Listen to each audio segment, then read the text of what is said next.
is a download from BFM 89.9, the business station. It's 7:39 in the morning. It's Wednesday, the 17th of March, and you're listening to The Morning Run with Wong, Ning and Philip C.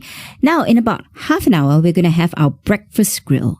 And what's going to be happening then, Philip? Yep. So Roshan Kanasan is going to speak to Kamarul A. Muhammad, founder of Aerodyne Group, a Malaysian drone solution company that has over 400 drone professionals operating in the unmanned aerial vehicle services sector and manages over 300,000 infrastructure assets with 110,000 flight operations across 35 countries globally.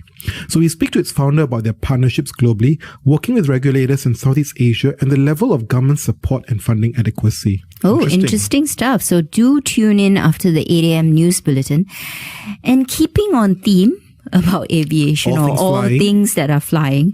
According to the International Air Transport Association, passenger traffic, of course, fell 72% compared to 2019, which is the worst than the minus 69% recorded last December. Now, with travel bans still tightly in place globally, the aviation industry continues to struggle to survive. Some airlines have been forced to fold, while others have had to adopt severe cost-cutting measures and debt restructuring.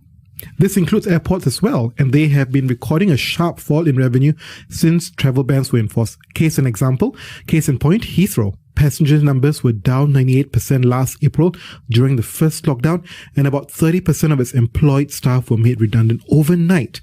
Up to a third of their 75,000 strong workers have lost their jobs. So how exactly have airports been surviving this past year?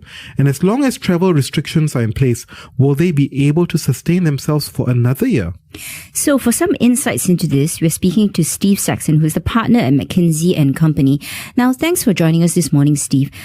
Talk to us, tell us about how this pandemic has severely affected the revenue streams of airports globally, as well as the cost reduction measures that they've had to take so far. Airports' main revenue streams come from two places. They come from the planes which are landing, paying landing and parking fees, and they come from the passengers themselves, who are buying things in the terminal and paying for car parking. Unfortunately, with most global air traffic down 80% or more, airport revenues have also come down significantly in line with that. On the cost side, unfortunately, most of the costs of running an airport are fixed. You have the buildings in place, you have the staff in place, and therefore many airports are in a very difficult financial situation over the last year. That does vary from place to place. Like, I'm currently sitting in Beijing Daxing Airport talking to you, for example. And here, it's reasonably busy because China domestic travel has returned close to normal. However, some airports, especially the big international hubs, have 99% down in terms of traffic, and they are the ones which are hurting the most. Steve, I'm extremely jealous you're in Beijing, but my question to you is, will we see certain airports recovering faster than others then? Especially airport hubs serving large urban centers and financially strong airlines, for example. Yeah, so I think the first thing which will come back is domestic travel.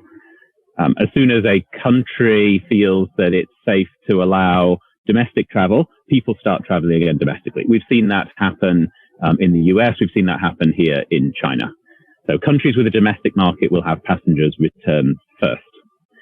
Beyond that, we do see hub airports continuing to play an important role in the future. In the short term, more passengers are going to need to connect for their journeys anyway, because there are fewer flights.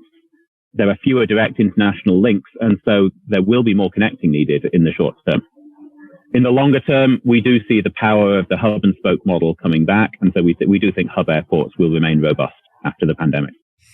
So I'm curious, Steve, how dependent are airports on anchor airlines exactly in order to survive? The share of the home airline differs airport to airport. In some major hubs, the home airline can be as much as 60% or 70% of the total traffic. However, other airports which are not hubs, it can be as low as 20%. However, all the traffic is hit. So whether it's the home hub carrier or whether it's the foreign carriers flying in, all of that traffic has come down equally. So I don't think it matters whether you're a hub airport or not. These are very challenging times. Right. So have airports been included in financial aid packages doled out by governments to help ailing airlines? Yes. Many countries, especially the US, which had the CARES package, explicitly included airports in that support package. Other countries have made different arrangements, but I think most countries have realized that, look, airports are a critical national asset. Their revenue stream has dried up, and therefore they do need some short-term support. So most governments have stepped in some form to support their airports. So besides government support, how else are actually airports surviving? Have they had to diversify their business in order to keep afloat? Yeah, so there are some bright spots in aviation over this pandemic. Air cargo pricing has risen. And the reason air cargo pricing went up is because in the past, 50% of all cargo volume was carried in the bellies of passenger planes. Those passenger planes are not flying, so the cargo capacity has gone down. Because the cargo capacity has gone down, pricing has gone up. And at the same time, we've seen a spike in demand. And we've seen a spike in demand earlier in the pandemic because of urgent medical equipment. There was lots of transportation of masks and personal protective equipment and ventilators and so on. Now there's a spike because of e-commerce. People are stuck at home, and instead of spending their money on vacations and air travel and restaurants and so on, they're sitting at home spending it online with e-commerce. And a lot of that goods are moved by air as well. So air cargo has actually been a beneficiary through this crisis. Airports, therefore, have seen cargo volumes solid, and opportunities to grow in many cases where we're looking at air cargo hubs. Beyond that, some airports do have retail and leisure facilities aimed at people who aren't flying. However, with lockdowns in many of the countries, those have also been hit. So unfortunately, airports are highly exposed to the pandemic. Steve, like everything else, the aviation industry will operate differently once air travel resumes to pre-pandemic levels. So how will this impact airports moving forward? I think the first thing to say is we do see demand will come back. Like at the moment, we see a lot of latent demand.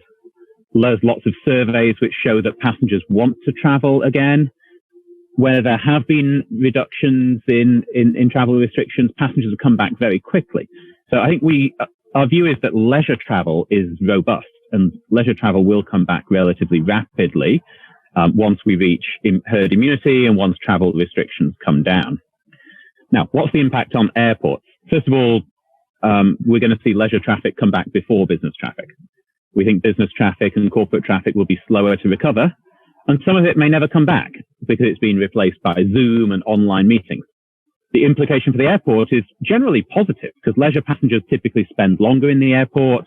They're more likely to pay for the car parking. They're more likely to be spending in the shops. That should be a positive trend for the airline. All right. Thank you for your time. That was Steve Saxon, partner at McKinsey & Company, telling us about the future of airports. Well, if they have one, well, they appear to. I think they will evolve like all things. And thank goodness there has been cargo to help them during this time. But I just want to point out that if you look at Bloomberg at the current moment, and I'm doing a relative comparison to all the different airport operators in the region. So Malaysian airports saw revenue decline on a one-year basis by 64%. Airports of Thailand down 50%. So every airport in the region is facing this crunch, right? Because basically there are very few planes still flying at the moment. That's right. I think he said two very important points. I think domestic markets will recover faster. But more importantly for the airports, because the shift is likely to go from corporate to leisure customers tend to favor and improve airport performance because they tend to stay longer in the airport. They probably will buy duty free and enjoy more of the facilities as well. And they pay for parking, which is something airports make money from. But up next, could Malaysia become a high income nation? We'll find out with Richard Record, lead economist at the World Bank. Stay tuned for that. BFM 89.9.